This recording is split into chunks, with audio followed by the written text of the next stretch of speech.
صاحب آپ کو بھی شامل کرتے ہیں کہ میری ذاتی طور پر رائے یہ ہے کہ پاکستان میں جو اپوزیشن ہوتی ہے وہ جھوٹ کو اس قدر بڑھا چڑھا کے بیان کرتی ہے کہ عوام جو ہے اسے سچ سمجھنا شروع ہو جاتے ہیں. اصلی صورتحال جو ہے وہ حکومت بتا رہی ہوتی ہے, حکومتی ترجمان کو پتا ہوتا ہے اس وقت ہماری معیشت کیسی ہے, یا ورلڈ بینک کو پتا ہوتا ہے, یا انٹرنیشنلی جو مانیٹری ایجنسیاں انہیں پتا ہوتا ہے کہ پاکستان کی اس وقت صورتحال کیا ہے. پاکستان کی اس وقت جو صورتحال سامنے آ رہی ہے, پاکستان میں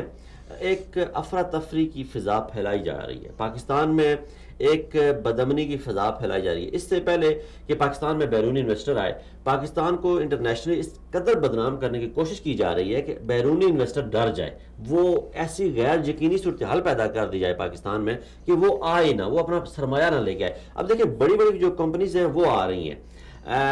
ہم نے دیکھا ایک بڑی کمپنی وہ آئل اینڈ گیس کی تلاش کے لیے پاکستان میں پہنچی. سعودی جو ہیں, سعودی عرب ایک بہت بڑی انویسٹمنٹ سعودی ارامکو کے ذریعے لے کے جا رہا ہے اور پاکستان میں آئل ریفائنری لگانے جا رہا ہے. یہ ایک خوشائند بات ہے, یہ پاکستان کو بڑے عرصے بعد یہ خوشیاں نصیب ہو رہی ہیں. لیکن دوسری طرف پاکستانی میڈیا نیگیٹو کردار ادا کرتے ہوئے موجودہ حکومت کے لیے ایک نیا چیلنج کھڑا کر رہا ہے. گزشتہ حکومت جب نواز شریف صاحب کی آئی اقتدار میں, اس وقت کی معیشت کچھ اسی طرح تھی. جب زرداری صاحب اقتدار میں آئے تو ان کو بھی معیشت اسی طرح ملی تھی, بلکہ ان کو تھوڑی اچھی ملی کیونکہ مشرف کے دور میں پاکستانی معیشت مضبوط تھی, بہتر تھی.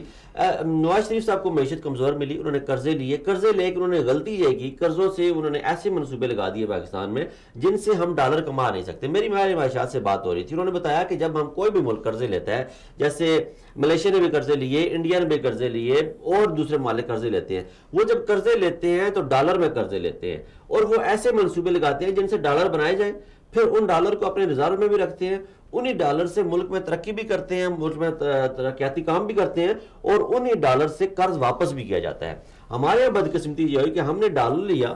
ڈالر اپنے پاس رکھے, کچھ ڈالر تو ہمارے پاس آئے نہیں, باہر سے وہ ڈیل ہو جاتی تھی, IMF قرضوں کی مدد میں چلے جاتے تھے. دوسرا کچھ ڈالر ہم نے لیے اور وہ ڈالر ہمارے یہاں آئے, ہم نے اس سے 300 ارب ڈالر کا میٹرو اورنج ٹرین کا منصوبہ لگا دیا,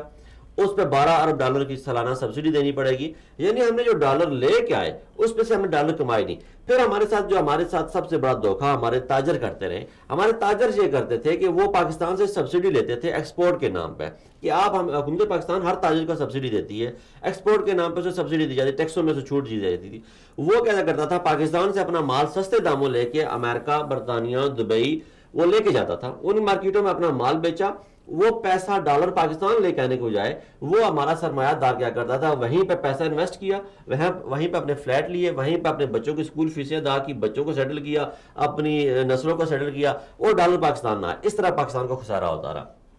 نواز شریف صاحب کے ساتھ جو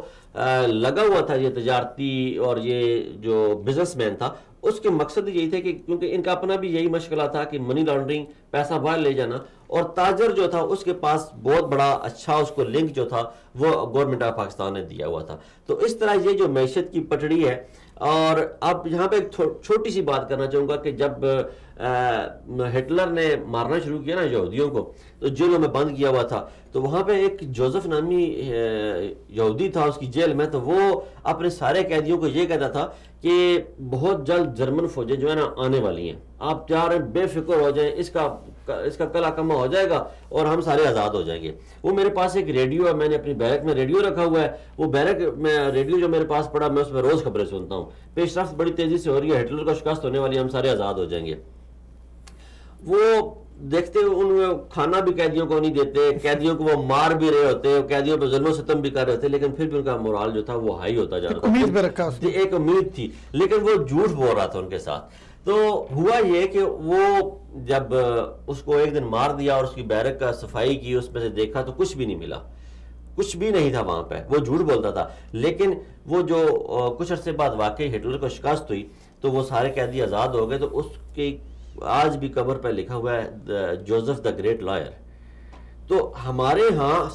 سچ کو چھپا کے, مطلب آپ کی حکومت جوزف کا کردار ادا نہیں, جوزف کا کردار ادا نہیں کرنا چاہیے, لیکن کم از کم اتنا کیا جائے کہ سچ کو نہ چھپایا جائے, سچ جو ہے وہ عوام کے سامنے لایا جائے. یہ کیا طریقہ کار ہے کہ آپ ایک ملک ہے, نئی حکومت آئی ہے, 5 مہینے ہوئے آئے ہوئے اقتدار میں, اور ہر طرف سے اس پہ توپوں کو رخ کر دیا,